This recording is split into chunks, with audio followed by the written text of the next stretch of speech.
Lyca production Subaskaran வழங்கும் super star Rajinikanth, Vishnu Vishal மற்றும் விக்ராந்த் நடிப்பில், டைரக்டர் ஐஸ்வர்யா ரஜினிகாந்த் தயாரிப்பில், இசை புயல் AR ரஹ்மான் இசையில் லால் சலாம் திரைப்படம் உங்கள் அபிமான திரையரங்குகளில். திரு தங்க வரதராஜ், தேர்தல் வெற்றி அப்படின்றதே பாஜக எதிர்ப்புன்ற ஒரு புள்ளியில தான் இந்தியா கூட்டணி கட்டமைக்கிறாங்க, தேசிய அளவிலையும் தமிழ்நாடு அளவிலையுமே.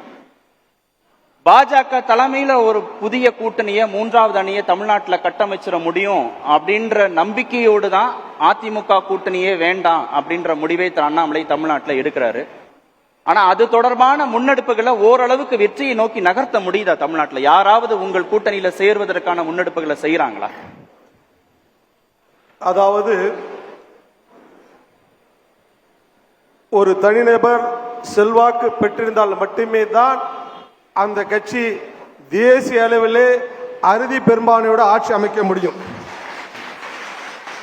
அப்படி அறுதி பெரும்பான்மையோடு ஆட்சி அமைக்கின்ற பொழுதுதான் மக்கள் விரும்பிய ஆட்சியை கொடுக்க முடியும், ஊழல் இல்லாத ஆட்சியை கொடுக்க முடியும்.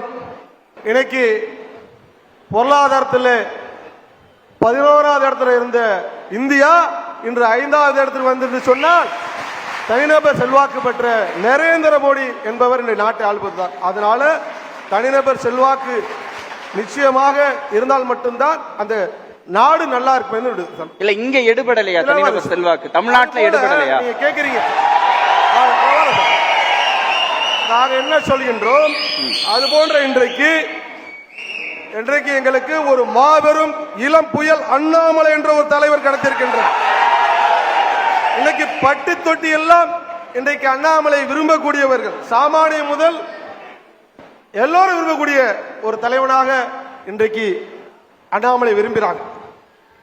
அதனால நிச்சயமாக நாங்கள் நரேந்திர மோடியை முன்னிறுத்தி, அண்ணாமலையை முன்னிறுத்தி நிச்சயமாக நாங்கள் தேர்தல் சந்திக்கின்றோம். நிச்சயமாக எங்களுக்கு வெற்றி கிடைக்கும். இல்ல நீங்க ரெண்டு பிம்பத்தை நம்புறீங்க, ரெண்டு ஆளுமைகளை நம்புறத நீங்க உங்க பேச்சில இருந்து புரிந்து கொள்ள முடியுது. தேசிய அளவில் மோடின்ற ஒரு பிம்பம், தமிழ்நாடு அளவில் அண்ணாமலைன்ற ஒரு பிம்பம், இரண்டு பிம்பங்களை நீங்க நம்புறீங்க.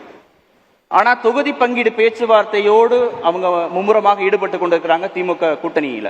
ஆனா கூட்டணியை கட்டமைப்பதில் எந்த அளவுக்கு முன்னேற்றம் இருக்கு? ரெண்டு ஆளுமையை முன்னிறுத்தி பாஜக எவ்வளவு தூரம் நகர்ந்து இருக்கிறது தமிழ்நாடு? உதாரணமாக நான் தேசிய அளவில் சொல்லிட்டு அந்த கருத்துக்கு பாரு. நீங்க நரேந்திர மோடி என்ற ஒரு ஆளுமை எதிர்ப்பிற்காக 28 ஊழல் கட்சிகளும் சேர்ந்து ஒரு கூட்டணி, இந்தி கூட்டணி என்று அமைத்தனர். அது இன்றைக்கு என்ன ஆயிற்று என்று பாருங்கள். யார் நரேந்திர மோடியை எதிர்த்து இந்த இந்தி கூட்டணி உருவாக்கினாரோ அவர் முடிவு செய்து விட்டார், இந்த நாடு நலமா இருக்க வேண்டும் என்று சொன்னால் அது நரேந்திர மோடியாக தான் இருக்கும் சொல்லி எங்கள் தடவை வந்துட்டார் நிதிஷ்குமார்.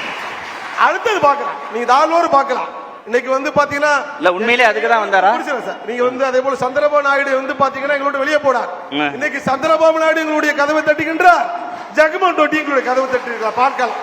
அது போல இன்னைக்கு RLD, இன்னைக்கு சரண் சிங்குடைய கட்சி இன்னைக்கு பாஜக வந்திருக்கின்றது. இன்னைக்கு விரைவிலே பஞ்சாபிலே எங்களுக்கு அகாலிதளம் விரைவில் எங்களுடைய பேச்சுவார்த்தை நடத்தி கொண்டிருக்கின்றது. இன்றைக்கு நாடு முழுவதும் நாங்கள் வலிமையாக நடந்து கொண்டிருக்கின்றோம். தமிழகத்திலையும் உரிய நேரத்தில் நல்ல செய்தி உங்களுக்கு வந்து சேரும் என்று சொல்கின்றேன். அதே போல அண்ணன் தங்க தமிழ்ச்செல்வன் ஒரு விஷயம் சொன்னார். திமுக எப்பொழுதுமே பாத்தீங்கன்னா கூட்டணி கட்சிகளை போட்டியிடும். 1967 பார்த்தோம் என்று சொன்னால் திமுக கட்சி ஆரம்பிச்சில இருந்து ஒரு முறை கூட தனித்து போட்டது கிடையாது. காரணம் அச்சம். தனித்து நின்றால் மக்கள் இவர்களை வீழ்த்துவார்கள் என்று ஒன்று. அப்ப பிஜேபி நீங்க தனிச்சு போட்டியிடக்கூடாது, கூட்டணி இல்லங்க. அமித்ஷா சொல்றாரு அதிமுக பிஜேபி கதவு திறந்திருக்கின்றாரு. என்ன ரீசன்? அண்ணன் அவர்கள் சொன்னது அது பெருந்தன்மையாக சொன்னார். அது பெருந்தன்மை அல்ல. உதாரணத்துக்கு சொல்றேன், பெருந்தன்மைக்கு இங்க இடம் இல்லைங்க சார். அப்படி நீங்க பாத்தீங்கன்னா 2014 திமுக பாத்தீங்கன்னா அண்ணன் சொன்னாரு 50 விழுக்காடு வாக்கு வங்கி என்று. திமுக 2014 போட்டியிட்டதுல ஒரு இடம் கூட வெற்றி பெறவில்லை. கிட்ட 21 வாக்கு சதவீதம் தான். நீங்கள் போட்டியிட்டால் தனித்து உங்களுடைய வாக்கு சதவீதம் 29 புரிந்து கொள்ள மட்டும் இன்னொரு கருத்தை சொல்லுகின்ற நரேந்திர மோடி அவர்களை ஏற்றுக்கொண்டவர்களுடன் நீங்கள் அசுர பலத்தோடு நாங்கள் தேசிய அளவில் இருந்தாலும் கூட நாங்கள் கூட்டணி கட்சிகளுக்கெல்லாம் மந்திரி சபையிலே வாய்ப்பு தருகிறோம், ஜனநாயகத்தை மதிக்கிறோம். லைகா புரொடக்ஷன் சுபாஷ்கரன் வழங்கும் சூப்பர் ஸ்டார் ரஜினிகாந்த், விஷ்ணு விஷால் மற்றும் விக்ராந்த் நடிப்பில் டிரெக்டர் ஐஸ்வர்யா ரஜினிகாந்த் தயாரிப்பில் இசை புயல் AR ரஹ்மான் இசையில் லால் சலாம் திரைப்படம் உங்கள் அபிமான திரையரங்குகளில்.